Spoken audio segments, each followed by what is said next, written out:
नमस्कार। श्रीमती मोहरी देवी तापड़िया कन्या महाविद्यालय जसवंतगढ़ के इस YouTube चैनल पर मैं प्रवक्ता हनुमान वंश शर्मा आप सभी विद्यार्थियों का हार्दिक स्वागत और अभिनंदन करता हूं। प्यारे विद्यार्थियों, बीए तृतीय वर्ष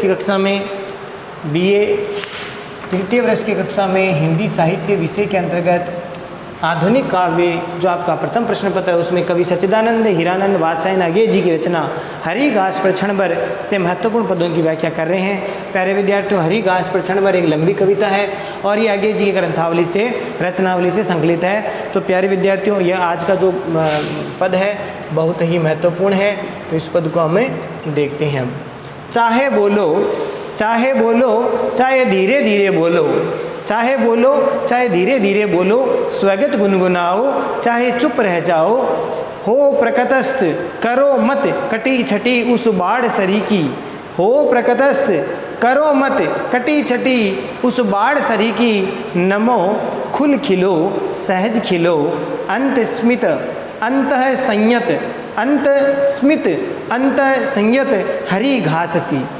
तो प्यारे विद्यार्थियों, इस पद में कवि सच्चिदानंद हीरानंद वात्स्यायन अज्ञेय जी क्या कह रहे हैं, तो आपको प्रसंग में लिखना है कि प्रस्तुत पद्यांश कवि सच्चिदानंद हीरानंद वात्स्यायन अज्ञेय जी द्वारा रचित हरि घास पर क्षण भर कविता शीर्षक से उद्धृत है। और इसमें कवि ने अपने परिचित जो प्रियजन है या प्रेयसी है उसको लक्ष्य करके कवि ने अपने भावों की अभिव्यक्ति इसमें व्यक्त की है। तो किस प्रकार से कवि अपने भावों की अभिव्यक्ति है वो इसमें व्यक्त करते हैं।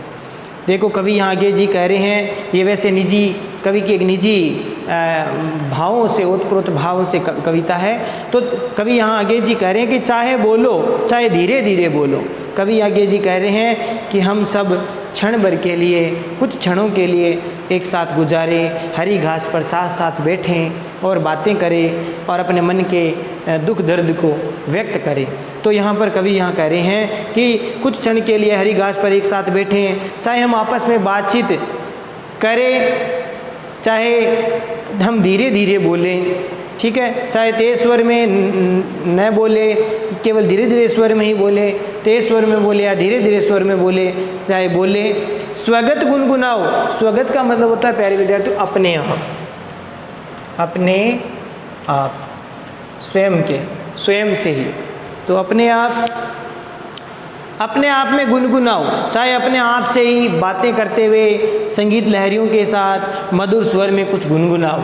अपने आप से ही बातें करो, चाहे अपने मधुर स्वर में कुछ गुनगुनाओ, चाहे चुप रह जाओ। अगर कुछ गा नहीं पा रहे हो, अपने आप से बातचीत नहीं कर पा रहे हो तो कुछ गा लो, कुछ मधुर स्वर में गुनगुना लो।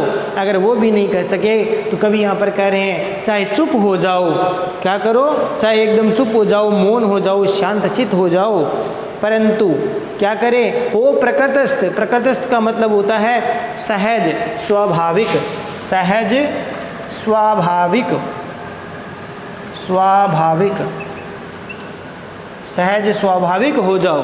कि क्या हो जाओ कि भले ही चाहे कुछ भी मत बोलो, या तो जोर बोलो, तेज बोलो या धीरे बोलो, या अपने आप में अपने आप से बातें करो, या फिर कुछ मधुर स्वर में गुनगुनाओ, चाहे एकदम शांत हो जाओ, चुप हो जाओ, मौन हो जाओ, परंतु हमें क्या नहीं करनी है, करो मत कटी छटी उस बाढ़ सरी की।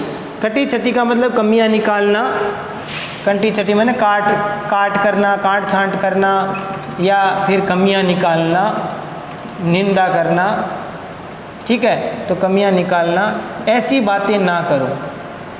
किसके समान बताए उसको, बाढ़ सरी की। जो बाढ़ होती है कांटों भरी बाढ़, कांटों भरी बाढ़ सरी की मैंने समान या जैसी। तो बाढ़ के जैसी तुम कटी छटी बातें मत करो। कवि यहाँ पर कह रहे हैं कि ऐसी कटी बातें, अर्थात जो कांटों भरी तीखी चुभती जो बातें हैं, ऐसी बातें मत करो, कमियां मत निकालो, और लुकाओ छिपाओ दुराव वाली छद्म जो बातें हैं, कपट युक्त बातें वो मत करो।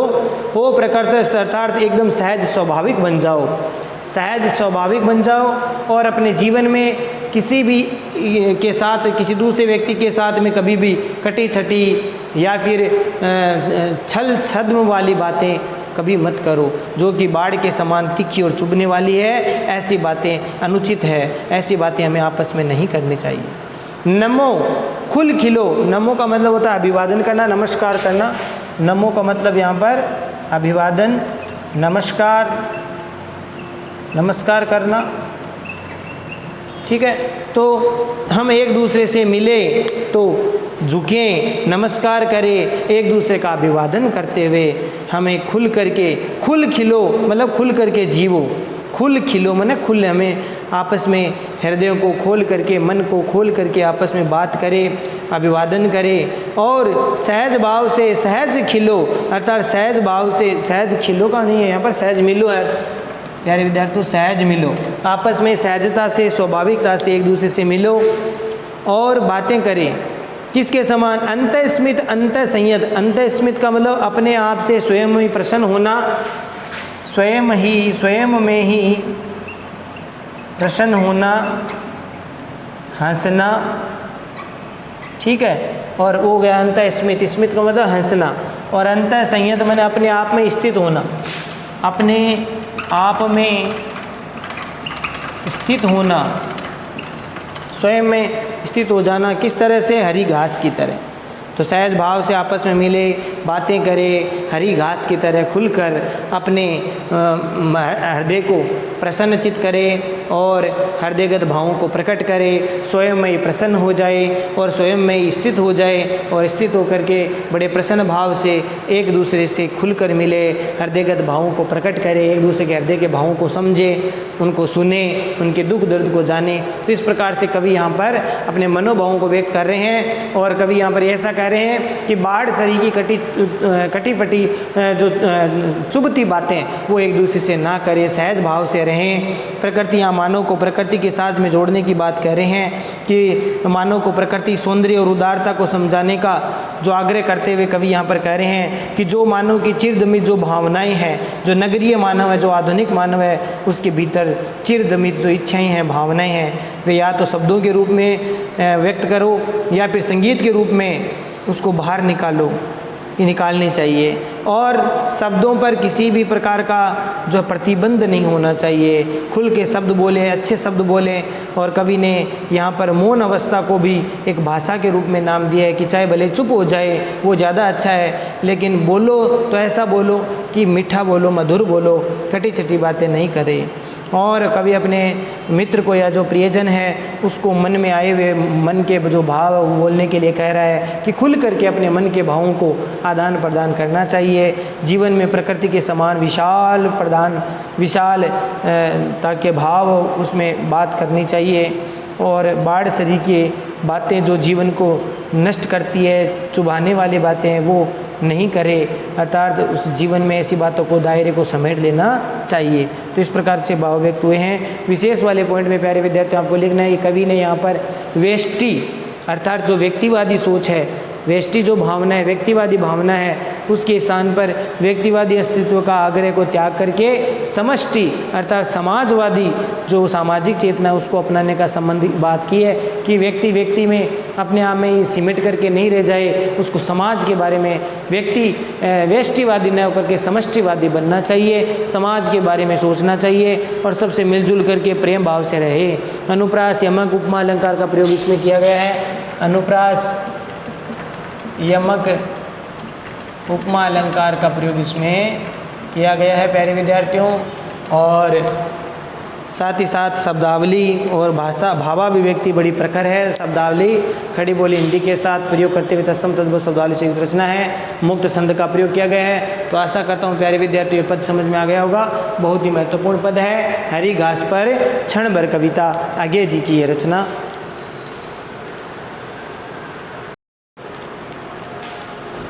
तो प्यारे विद्यार्थियों आज के लिए बस इतना ही। अगले वीडियो में पुनः उपस्थित होंगे। सच्चिदानंद हीरानंद वात्स्यायन नागेश जी की कविता हरी घास पर क्षण भर के आगे के महत्वपूर्ण पदों की व्याख्या को लेकर के। तब तक के लिए, क्योंकि इसमें दो कविताएं हैं प्यारे विद्यार्थियों, हरी घास पर क्षण भर और बावरा अहेरी, तो दो कविताओं के पद हमें देखने हैं। तो आगे के पद हम देख लेंगे अगले वीडियो में। तो आपको यहाँ तक समझ में आ गया होगा। ये पद आपको ठीक प्रकार से समझे, अर्थ ग्रहण करें, नोट्स बनाकर याद करें। चैनल को लाइक शेयर और सब्सक्राइब करना ना भूलें। जय भारत, जय हिंदी। धन्यवाद विद्यार्थियों।